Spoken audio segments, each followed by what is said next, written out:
Hey folks, in this video we're taking the new 35mm f1.4 non-S lens hands-on side by side with the original 35-1.8 S lens. Alyssa has joined us again to model, and we're going to put these two head to head and see what differences come out in hands-on operation. The 35mm 1.8 S lens for Z-mount has been out for some time. It's a hit with a lot of shooters. Like the 50mm, it's fairly compact, gives you great image quality, but like the 51.8, still fairly pricey. Now, those of you who've been in the Nikon system for a while, I was always glad that they gave us a roadmap of what you could expect in terms of what's to come.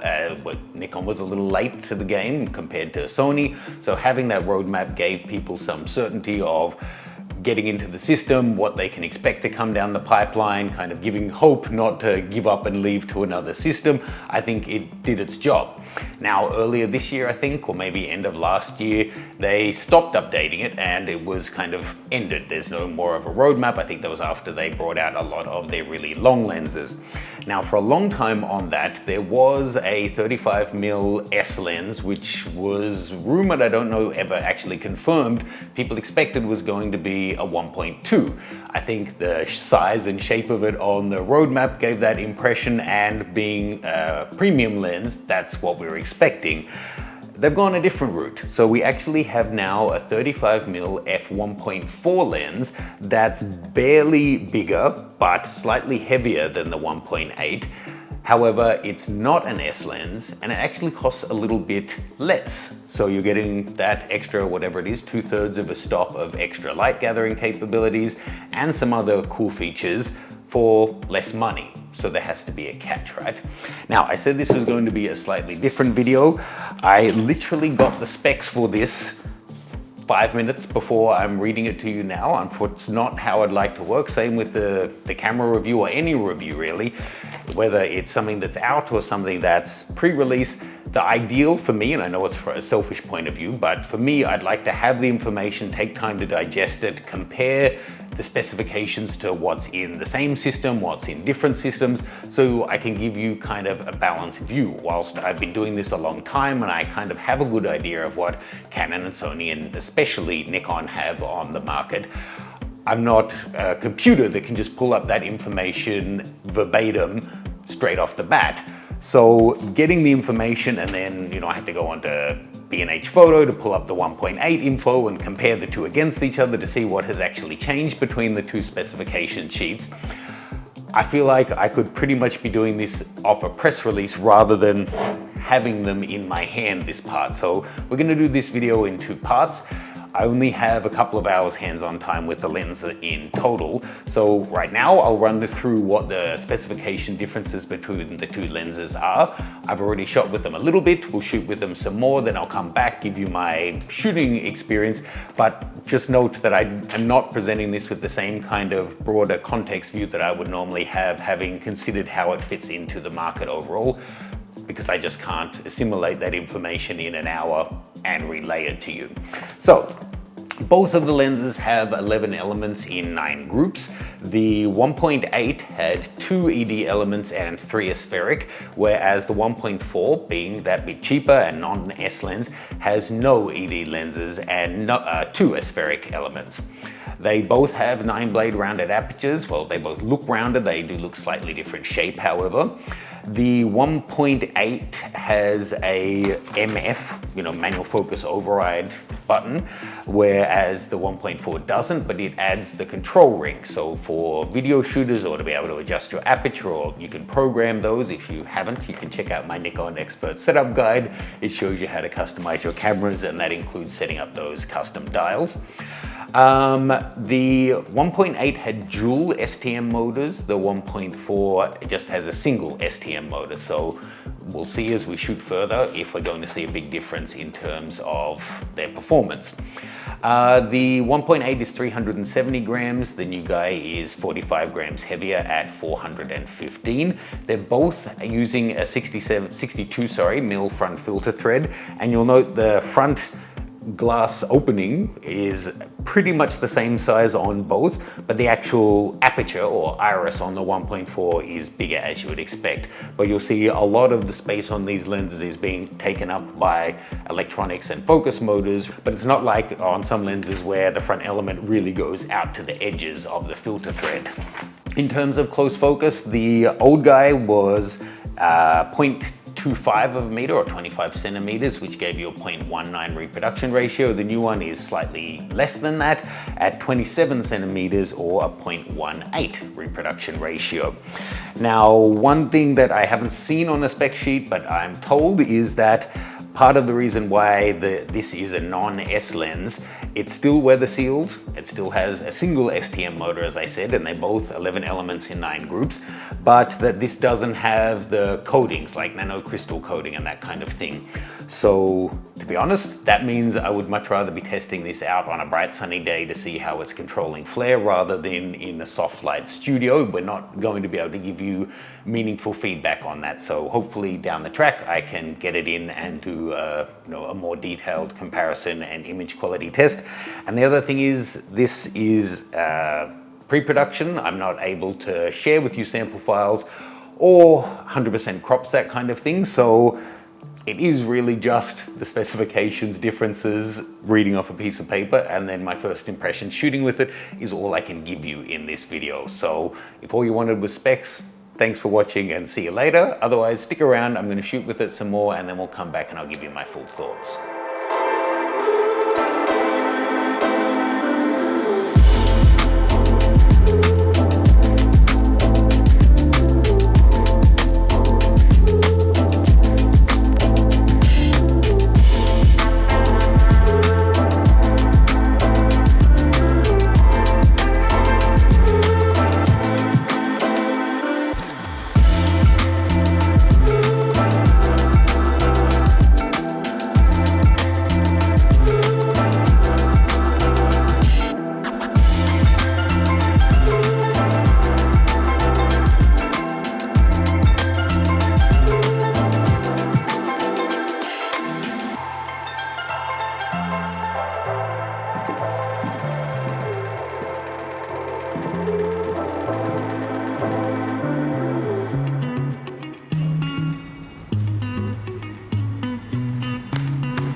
Okay, so as I said, today has been insanely rushed. I don't know that I can give any real meaningful insights here other than the specifications. I tried to set up some different tests to do flare control. I won't run you through the comedy of errors of why I couldn't get too much, but I've done some different backlighting shots. So whilst I can't show you 100% or give you download files, I still want to take you in, and I need to look through the files and see how the two of them comparing so that I have at least some meaningful content for you guys. So thank you so much for today. You were very patient as I was running around like a chicken with my head cut off, not knowing what's going on. Please check out her Instagram details below. And next, let's head up in studio and take a look at the files and talk about it a little bit more. Okay folks, back in studio now. It's a couple of days after the shoot. I still don't have complete specs on the lens, but I have enough, and I've got the images. Obviously I have to repeat based on what's required of me that it was a pre-production lens and I'm not allowed to show EXIF information or give downloadable files. Obligation complete. Now, I think the fact that we ended up getting a 1.4 non-S-line lens when we were expecting an S-line and most likely a 1.2 is probably going to result in two different mindsets within the audience, or two predominant ones. So let me just role play here. The first one will be, for me, I don't need a huge 1.2 lens for my 35mm street work. To be honest, I'm kind of sick of these gigantic 1.2 mirrorless lenses. It's overkill, and I personally would rather this being a 1.4 and cheaper than being another $2,000 behemoth. Having said that, I'd probably still prefer that the 1.4 had better image quality than the 1.8 rather than the other way around, but on balance I would take this over a gigantic expensive f1.2. Second character, this is not what I signed up for. The roadmap clearly showed that they were bringing out an S-line 35mm lens, and whilst they may not have specifically said it was going to be an f1.2, based on precedent that was fair to assume. Look at the 50, look at the 85. It seemed like we were going to expect a primo, top of the line, best image quality possible 35mm lens. That's what I've been waiting for, and I'm really annoyed that they haven't delivered on it. Well, I guess the fact is, trying to take a balanced position, Nikon don't owe us anything. They can release whatever products they want and then you buy them or you don't. I can see that people would be disappointed seeing the roadmap for so long said an S-line 35mm was coming. For me, it personally doesn't have a big impact, and I'm more lean towards liking the 1.4 at a lighter weight. But if you're predominantly a 35mm shooter and you've been waiting for the best of the best for your camera, I can understand why this would be disappointing for you. Let's take a look at the images, although I can't show you them in full res. Whilst I bring that up, let me know, what do you think? Do you think they should have gone with a 1.2? Do you think this is the right compromise? Or should it be a 1.4 that sits above the 1.8 and keep it as an S-line, but make it $1,000 or $1,200 instead of the $2,000 that a 1.2 might have cost? So look, I got to shoot a fair bit with both of the lenses. I actually use a 1.8 more because we were using that with the Z6 III as well, but I couldn't show the 1.4 in that first video. And I have to say, it performs really, really well. The 35-1.8, it's a beautiful lens in the same way that the 50-1.8 and the 85-1.8 are great compact prime lenses. I think they're a really nice option. Taking a look at our comparison shots though, it's kind of hard to draw a conclusion in the testing I was doing. Now, I mentioned in the video about the flare. Given that the new guy doesn't have all of the coatings, I really want to test that, and had I been given that information earlier, I would have scheduled in time to shoot outdoors or to bring along the equipment we needed to do that test properly, because in the end, the LEDs that I was trying to use for backlighting, they just weren't giving the effect. I was able to do some other tests, although I can't zoom into 100% to show you. It's not strong enough to get flare patterns to see how the two are comparing. Having a look at the two lenses though side by side without zooming in, on the left that is the original, on the right that's the 1.4. I have to say overall, and it's not just based on these couple of samples that I'm showing you, but overall I prefer the image quality of the 1.8, the original lens, and that's not really to be terribly surprising. Seeing it is an S-line lens, it does have all of the best coatings.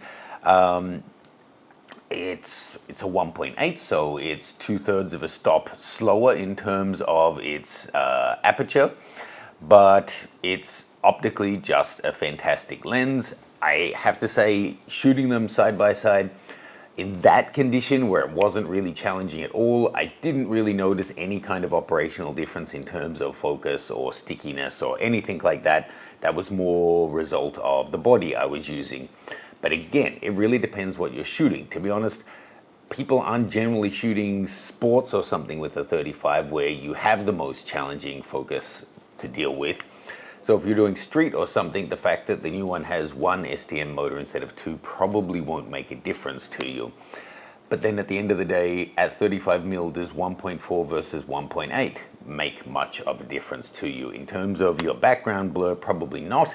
In terms of your ISO and what it allows you to do with your shutter speed, maybe it does make a difference. Let me know. It's going to depend on what you shoot and how you like to shoot. So let me know what you guys think. I don't have a definitive answer on it. The whole day of filming with the Z6 III and the 35 was kind of frustrating not having all, well, not kind of, it was really frustrating not having all of the information, and the reviews aren't as comprehensive as I would have liked. Nevertheless, I have made the time since to fully update my expert setup guide on the Z6 III that covers the ZF, the Z8, the Z9, all of the Nikon Z mirrorless cameras, what the physical controls are, how you can interface with them, how to initially set them up out of the box, and get the most of them from your shooting style. So please check that out, Nikon shooters. If you have any questions, let me know, and stay tuned. I will do my best to get both the 35mm lenses and the Z6 III back in for more testing really soon. Cheers, guys.